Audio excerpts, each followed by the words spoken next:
Hey, what's going on everybody? I'm Primal Liquid coming at you with another Borderlands 3 Legendary Weapon Guide. And the weapon we're going to be taking a look at this time is the Legendary Torg Rocket Launcher, the Tunguska. Now, this is unfortunately a very big letdown of a weapon. That's all I can really say about it. Now, the red text does say crack the sky. I'm not sure what it's in reference to. However, I can tell you exactly what it does in game. In fact, you know what? I'm going to show you what it does in just a moment. First though, let's take a look at the main stats.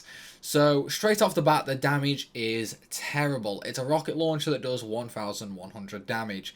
Not great. Accuracy is okay at 81%, handling pretty low. Reload time is decent for a rocket launcher, it's 2.6 seconds, but unfortunately it is still a little slow. The fire rate is also really bad at 0.6 shots a second, coupled with a very small magazine size of just 5. In terms of what the weapon actually does, basically you can choose either impact or sticky.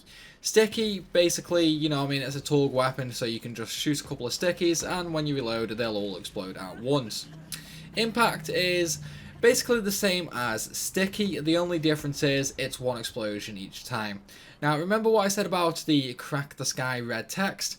Well, whenever you shoot this rocket launcher, the bullet will always hit and then also basically fly up when it lands and create a small centered explosion around that. Now, the good thing that this weapon has going for it is actually a pretty decent splash damage weapon, so the area of effect is pretty big, but the actual damage is pretty small. For example, this is true Vault Hunter mode. There's no mayhem or anything like that, and just, it's not really doing damage. With no mayhem mode, just normal true Vault Hunter, this should probably be killing in one shot, given the fact it's a level 50 legendary rocket launcher.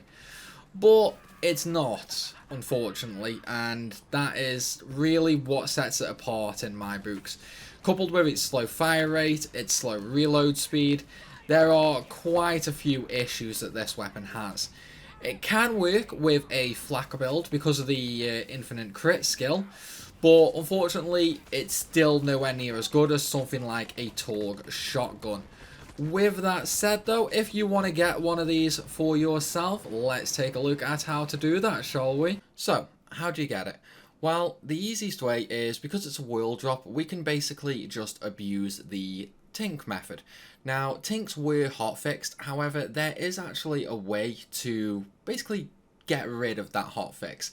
You see, on Borderlands 3, the hotfix is actually applied when you're on this main menu here, which means as long as you aren't connected to the internet when you load up the game, the hotfix will actually not apply. So for example, right now I'm going to close application, so completely closing Borderlands 3. What this does is it removes the hotfix. Because the hotfix isn't actually downloaded and saved on your system, basically, we can trick the game into not downloading it at all. All you need to do is go into network and disable your internet connection.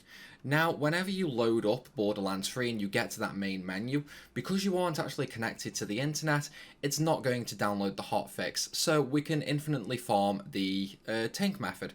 Now, the reason that we're going to use Tinks is because with this method, as long as you don't have the hotfix on, basically the Tink will spawn 100% of the time in Jacob's estate. And using Tinks, you can get anywhere from like 3 to 4 legendaries per bag opening. But not only that, the Tink does also drop a lot of legendaries while he's just running around the map as well, which makes this much easier to get. Okay, so now that we're back at the main menu, of course because I disabled the internet connection, we haven't actually got the hotfix downloaded. So all I'm going to do right here is continue game. I've already got the checkpoint in Jacob's estate. Once I load in, I will show you on the map exactly where you need to go though for this looting. So now that we're finally loaded into the map, this is Jacob's estate. This right here is the fast travel station where you'll spawn into the map. Simply run around all the way through the map until you get to here, which has a new use station, which is right there.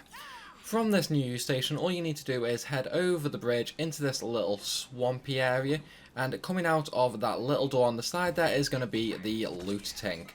Simply throw a couple of grenades or give him a couple of shots, whichever you want to do, and he will die very, very easily. Now, the buffs on Mayhem mode for me weren't that good, so I killed him incredibly quickly. Ideally, you know, if you keep a couple of shots going on him, he will run around for a bit, dropping even more loot. So, let's take a look. I got a non-stop shield, a tri-bolt, and a stopgap. So, nothing good this time. Unfortunately, the one downside to this method is because the world drop pool is so vast in Borderlands 3, it might take you a little bit of time to get the legendary that you want. However, this is definitely the fastest method of farming legendaries in Borderlands 3. So give it a try. I hope you get what you want. It's simply that easy, guys, that easy. All you want to do now to repeat the method is save and quit. And then as soon as you load back in, you're just going to be straight back over at the new use station, so you can come straight back here and get another loot tank. But that's where I'm going to end this video, guys. I hope you've enjoyed it. If you have, then be sure to hit that like button and leave a comment down below.